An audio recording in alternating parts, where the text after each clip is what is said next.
Yeesh, now the one that's tough to talk about. Khadan. Khadan. Khadan is actually a friend that you are attracted to, boyfriend, girlfriend. That's khadan. A friend that you have the possibility of being attracted to. The thought might have crossed your mind. Now you cannot prove for somebody that the thought has crossed their mind. But you know, we're just friends on Facebook. We just talk sometimes. He's just doing da'wah to me. I've heard all of it. I'm from the US. And it's not like it ain't happening here. I'm not blind. Okay? I'm really happy to be in a Muslim country, but I'm not blind. This stuff is going on. And you know what? Allah Azza wa Jal talks about this in the Quran directly. It's pretty cool that He does. Like you would think Quran really talks about really sacred things. And it doesn't talk about, like boyfriends and girlfriends, but it does. It does. When the ayat of marriage come up, Allah Azza wa Jal says, مُحْصَنَاتٍ غَيْرَ مُصَافِحَاتٍ وَلَا مُتَّخِذَاتِ أَخْدَانٍ. That when the women that should be qualified to get married, the kind of women men should try to marry are women that are muhsanat. You're bringing them into the protection of your family. You want to start a family with them. That's the first thing you look for in a girl when you want to get married. Is this the girl I want to have a family with? Would she be a good mother? Is she good to her own mother? Is she a good child herself? Does she have family qualities herself that she would be a good family? If you are rebelling against your parents and he's rebelling against his parents and you want to get married and all of that, well, you know what? It sounds like an Indian movie for a while, but eventually you know what's going to happen. You are going to have the most miserable life because you don't have the fundamental values of what it means to be in a family. What it means to be in a family. What it means to have loyalty to people that have raised you, that have taken care of you. You have this fluffy, stupid idea of what love means. First of all, stop watching Indian movies, for God's sake. Stop. Please. How many times can you watch people running around a tree? Enough. And it's gotten filthier and filthier and filthier. My God. I went to a restaurant not too long ago with my children in Seattle. Halal restaurant. We looked it up and it was a halal restaurant. So we went. And they're just, halal restaurant, for their entertainment, they got like Bollywood on. I literally had to turn my children around and myself turn around and, because it's so filthy. It's so disgusting. Like, how can that play in your homes? How can you have mothers and daughters and sisters and wives in your homes and have that in your home? That's disgusting. Stop it. It's not acceptable by any stretch of the imagination.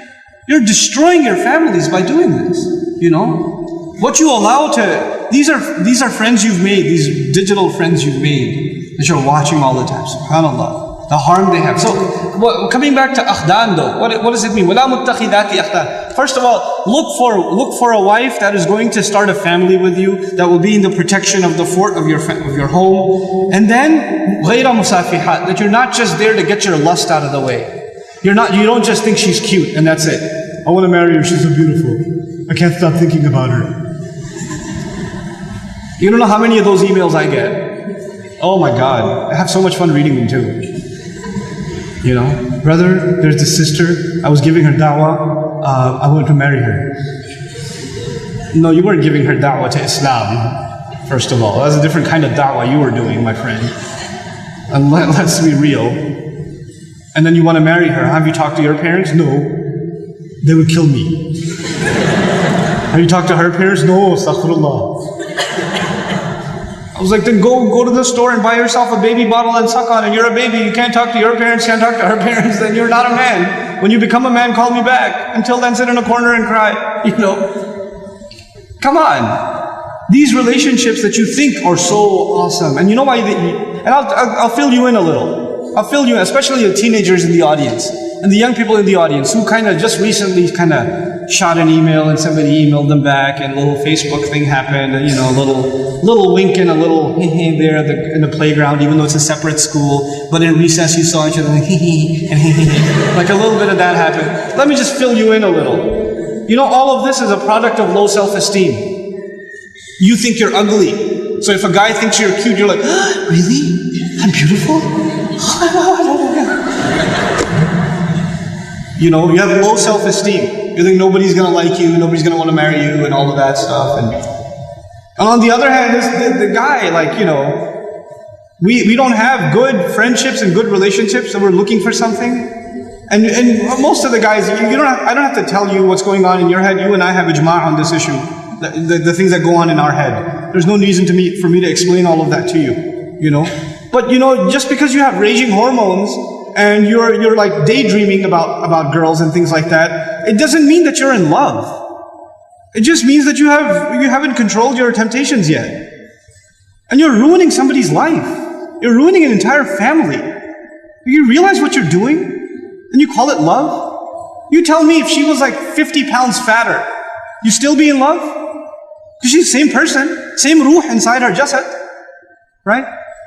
If she was a burn victim or something, if her hand burnt off, or her ear was missing, you still be in love? Or you find somebody else to love all of a sudden? And if you can't answer that question honestly, then come on, you're not in love, you're just hormonal. That's all you are.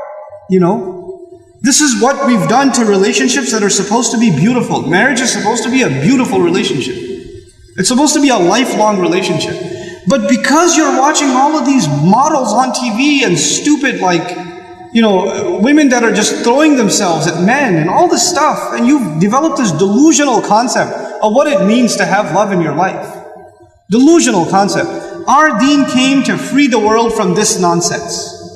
To free it. Because we have a more mature understanding of what it means to have love in your life. You know, to have, I'm not saying you shouldn't marry someone you like, you should. You should be attracted to your future spouse. All of those things are fine. But there's a decency that you have to exhibit before that. You know? And if you're okay with talking to a girl like that, you should be okay with somebody talking to your sister. You're okay with that too? Not if you have any ounce of decency left inside you. If you do, then, you know, this is how we have to end these things. And now if you've been in that kind of relationship, or you're in one of those relationships right now, nobody knows. Only Allah knows and you know. Don't raise your hand, please. Right? But I'm saying, you're like, oh, after today's lecture, I have decided I no longer want to be your friend. You know, don't even write that, because even then you're looking for a response. You're kidding yourself. And then you're checking, did she write back? Yes, we should no longer be friends. And then you'll write back, you're right, we really shouldn't be friends anymore. And then she'll write back, yeah, never again. And then you're still doing it. Just stop, just cut it off. Just cut it off. It's not good for you. And guys, I've done a whole series on shame, so I won't repeat the whole thing because it took hours and hours and hours, but I will tell you this. It's okay to be attracted to a girl. Allah put that in you. You're not evil for finding a girl beautiful. It's not haram for you to feel that way. You have to control it though. You have to control yourself. Our deen teaches us self-control. And if you cannot exhibit self-control in one aspect of your life, you'll lose self-control in other aspects of your life. Same thing for you. Same thing for you. Control yourself. Control your giggle. Control your overly friendly demeanor in certain situations. Don't be oblivious to, don't say we're just friends, or he's like a brother to me. If he ain't your brother, he ain't your brother. That's it. That's it. Either he's your brother, you share a mom, or he's not. And that's the end of it. We're like friends, we're just friends. There's no such thing. Every time I talk about dumb Muslims, I get a list. What is friends? Like that. It's the thing. Okay, moving along.